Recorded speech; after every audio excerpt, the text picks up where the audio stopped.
Assalamualaikum Sampurasun. Bertemu lagi bersama saya Kang Agus Sukmajaya. Kali ini saya akan membahas penjamasan keris atau pusaka. Semoga siapapun yang melihat konten ini semoga menjadi penambahan ilmu dan jangan cari perbedaannya ya, karena ini yang saya ketahui dan inilah versi saya. Sebenarnya bila ada salah kata mohon dimaafkan karena saya hanya manusia biasa. Kita mulai.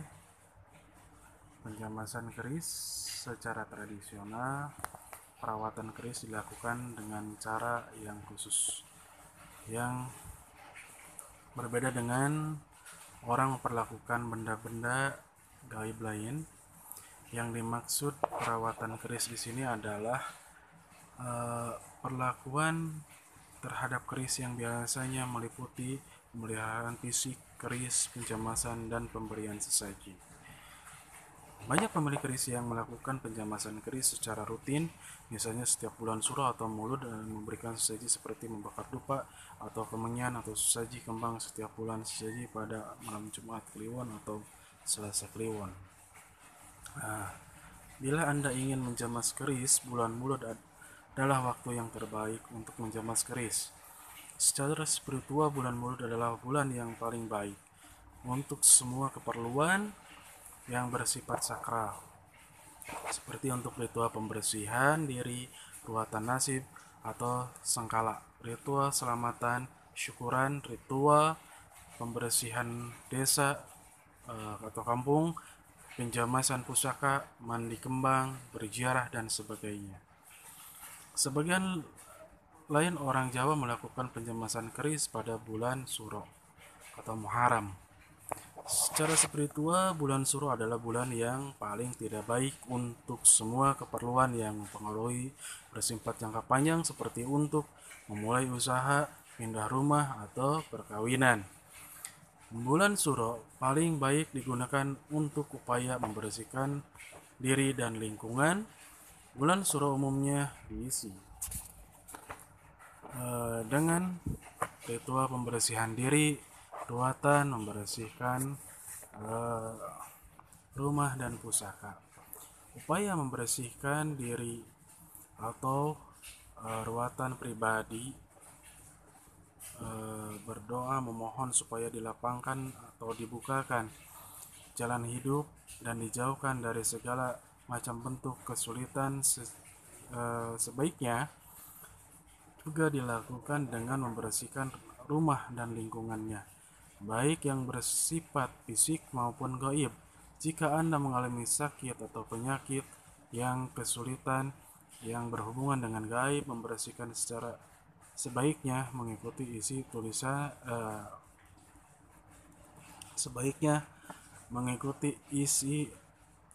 konten ini secara detail dan mendengarkannya tanpa melewatinya. Penjamasan pusaka tidak termasuk sebagai sesaji, tetapi merupakan bentuk penghatian kita pada pemeliharaan fisik sebagai benda pusaka. Penjamasan keris juga tidak harus dilakukan setiap tahun atau terlalu sering. Penjamasan keris paling baik dilakukan pada bulan Maulud dan bisa dilakukan 3 atau 4 tahun sekali atau bahkan cukup sekali saja pada saat pertama memiliki keris tersebut. Selebihnya tergantung pada kondisi keris kotor, berkarat atau tidak. Bagi para pemilik pusaka, keris atau tombak sebaiknya tidak seharusnya terhadap pusaka itu untuk melakukan penjamasan pada bulan Suro atau Maulud. Tetapi cukup dibersihkan saja fisiknya dan memberikan saji dan disugestikan supaya pusakanya memberikan bantuan tuah positif dan disugestikan supaya membantu membersihkan segala sesuatu yang bersifat negatif. Penjamasannya pusaka pada bulan Suro atau Maulud adalah bersifat tradisional dalam rangka nguri-nguri budaya, tetapi tidak bersifat keharusan, hanya perlu dijaga saja, jangan sampai pusakanya kotor atau karatan. Khusus untuk keris yang mempunyai lapisan emas atau keemasan sebaiknya eh, hati-hati dalam penjamasan, karena lapisan emas atau keemasan itu bisa luntur, rusak, terkikis oleh jamasannya. Penjamasan sendiri harus sudah ahli dan menjamas keris yang mempunyai lapisan emas atau keemasan. Sebaiknya keris-keris seperti itu jangan terlalu sering dijamas. Ada juga orang yang rajin menjamas kerisnya, selain karena tradisi, juga dalam penjamasan itu ada proses melumuri keris dengan warangan arsenik yang walaupun beracun tetapi berguna untuk membantu mengawetkan logam keris dan berguna untuk menonjolkan motif pamor pada badan keris, sehingga gambar pamor keris akan tampak kontras dan bilah kerisnya kelihatan lebih indah. Sebagai sebuah senjata tarung pada zaman dulu, keris-keris diwarang dengan racun dan bisa binatang atau racun dari tumbuh-tumbuhan beracun. Karena itu keris-keris jarang dikeluarkan dari sarungnya kecuali untuk dijamas, untuk diberikan sesajian. Sesajiannya biasanya berbentuk pengasapan, atau sesajian kembang. Di dalam perkelahian atau pertarungan pun keris hanya akan digunakan bila benar-benar orang yang berniat membunuh lawannya untuk ketika kondisi taruhannya sangat menentukan apakah dirinya akan tetap hidup atau mati. Nah, pada zaman sekarang pewarangan keris sering menggunakan bahan arsenik yang berguna juga sebagai bahan perawatan logam. Penggunaan arsenik sebagai bahan warangan akan membuat logam bilah keris menjadi hitam, menjadi lebih gelap. Tetapi logam gambar pamor keris tidak ikut merubah menjadi gelap, sehingga gambar pamornya akan kelihatan menonjol putih atau keperakan di atas bilah keris yang berwarna gelap. Dengan demikian, menggunakan bahan arsenik itu dapat membantu menonjolkan motif pamor pada bahan keris. Gambar pamor keris akan tampak kontras dan keseluruhan bilah kerisnya akan kelihatan lebih indah.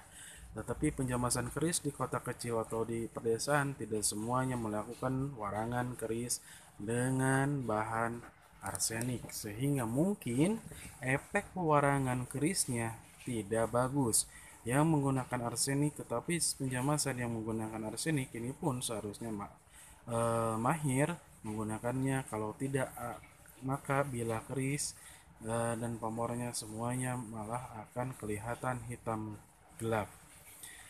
Karena bahan warangan sifatnya beracun, maka serahkan saja urusan kepada si penjamas keris.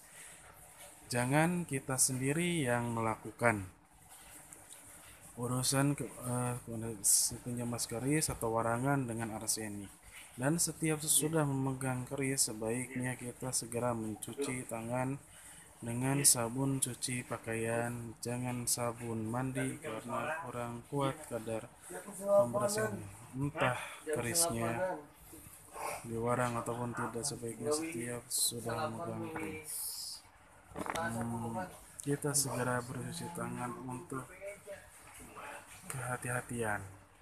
Mengenai penjamasan keris, sekalipun menjamas keris bermaksud baik, tetapi sayangnya kebanyakan keris merasa tidak cocok dengan cara orang sekarang menjamas keris. Terlalu sering menjamas keris juga dapat mengikis logam keris. Sebaiknya setelah penjamasan itu ditanyakan pada keris, seperti contoh berjudul Ilmu Tayu atau Melayu Keris.